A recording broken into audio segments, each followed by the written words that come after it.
In this video, we're going to take a look at a controversial figure in American history, and that is Christopher Columbus. Was he a hero? Was he a villain? Was a little bit of both. History, it has been said, is what the present chooses to remember about the past. And this was said by Eric Foner, a notable historian. Let's take a look at Columbus. August 1492. Italian mariner Christopher Columbus prepares to sail west from southern Spain. He's convinced he'll discover a new and lucrative sea route to the Orient, home to abundant silk, tea, and spices. Born in 1451 in Italy, Columbus first learned to sail when he was 14. At that time, Europeans traditionally traded with the Orient by going overland. Columbus wanted to try something different. Sailing west to reach the Orient was a dream of 15th century navigators, a dream that could bring fame and fortune. To take on this new adventure, Columbus knew he needed funding. It took him 6 long years to convince Spanish King Ferdinand and Queen Isabella to bankroll his venture. On August 3, 1492, Columbus left Spain with 87 men aboard 3 vessels, the Nina, Pinta, and Santa Maria. 29 days later, on October 12th, Columbus made landfall in the Caribbean, on an island that is part of the Bahamas today. Everybody thinks of 1492 as some magic date in which Columbus discovered, quote, America. But Columbus was in the Caribbean, and he never, at any time, came to the United States. Extinct.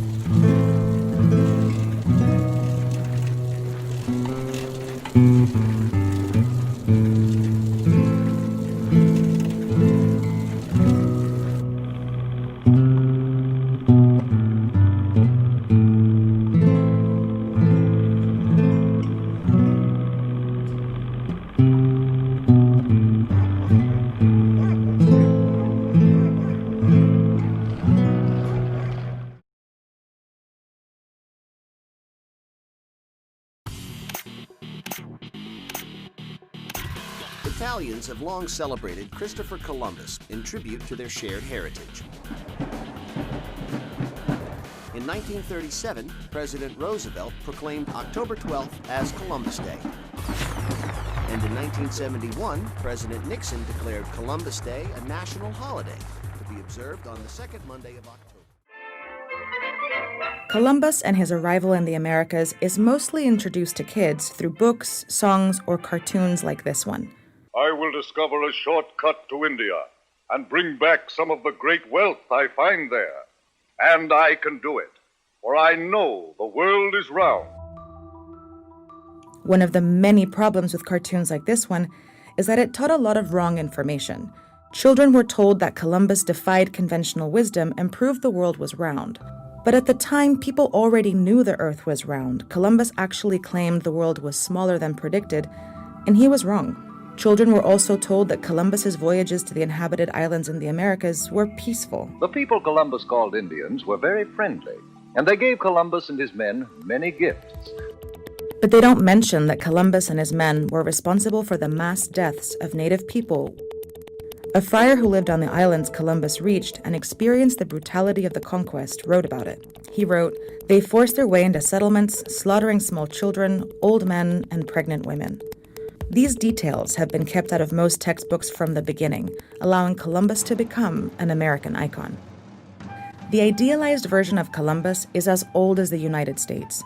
It all began during the War of Independence when the U.S. fought the British. The new nation needed a rebellious, non-British symbol, and they found one in Columbus. Once the U.S. won independence, streets and cities were named after him. Columbus's iconic status was further cemented in 1828 when Washington Irving published a biography glorifying him. He described him as brave, heroic, and a genius, but he neglected to mention his brutal treatment of indigenous people. But Columbus's real big break came in the late 1800s when the country he'd never visited started experiencing some massive changes. Italian immigrants were arriving in the United States in big numbers, and they faced harsh discrimination. They were treated as perpetual foreigners and restricted to manual labor. Their Catholic beliefs opened the door for even more discrimination, so they embraced Columbus. After all, he was Italian and Catholic and already admired. So he quickly became an icon for Italian immigrants who argued that they too belonged in America.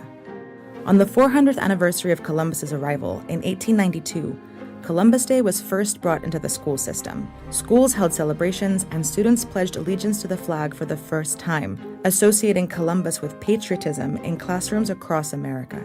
A year later, Columbus became the theme of the World Expo in Chicago, branding him America's hero around the world. As Columbus and his legend became further embedded in American culture, so did the Knights of Columbus, a Catholic social club founded by Italian immigrants. By 1937, the Knights of Columbus had gained enough influence to convince President Roosevelt to proclaim Columbus Day a federal holiday.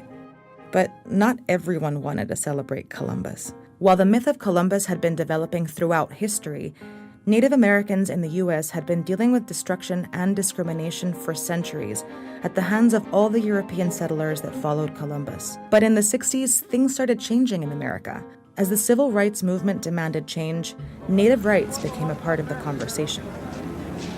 We've asked the government for hundreds of years to do things for our people or with our people. The government has only compromised, only given us token issues to deal with. We're here today as living factors of the problem that are still existing. Historians started re-examining Columbus and his story, correcting the myth and including the missing historical facts.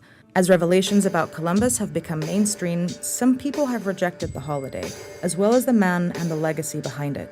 Today, cities around the U.S. are opting out of celebrating Columbus Day. In some cities, they are choosing to celebrate Indigenous Peoples Day instead. At the same time, more than half of Americans think celebrating Columbus Day is a good idea, according to a poll commissioned by the Knights of Columbus.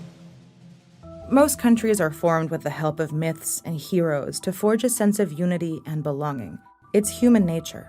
But as the myth of Columbus is confronted with brutal historical facts, the U.S. will have to decide which myths are worth keeping and which ones to discard. Well, good evening and welcome to Tucker Carlson Tonight. So the left has finally found the only immigrant in history who had no right to come to America. The only one who didn't improve the place by his presence. His name? Christopher Columbus. Investigating after a truck plowed through a group of protesters advocating for Native American rights. Some activists accusing the driver of a racially motivated attack. This whole incident was caught on camera. ABC's Lauren Lister has the latest. Today, police investigating this terrifying moment at a Columbus Day protest. In Reno, Nevada, a truck plowing through a group of activists, reportedly hitting at least 5 people.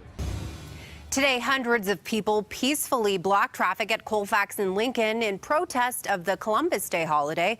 The group moved on to the Capitol steps, calling on Governor Polis and Democrats to push legislation that would abolish the holiday and replace it with Indigenous Peoples Day. Columbus Day was created here in Denver back in 1905 and later became a national holiday. Protesters today say Columbus was racist and a slave owner. We are joined now by the author of the Don't Know Much series of history books, historian Kenneth C. Davis. Good morning. Good morning. Always a pleasure. So why now? We've known a lot of these things for a while. We have known a lot of these things now. It's interesting to go back and look. It's the way we change the way we treat history. In 1892, Columbus was a symbol of progress and enlightenment. That's what the president said at the time. There was an exposition called the Columbian Exposition, which actually was better known as the Chicago's World's Fair. Columbus was seen as this idea of exploration and discovery and bringing things to the so-called New World, and it skipped the dark side of the story, that his arrival really marked the end of life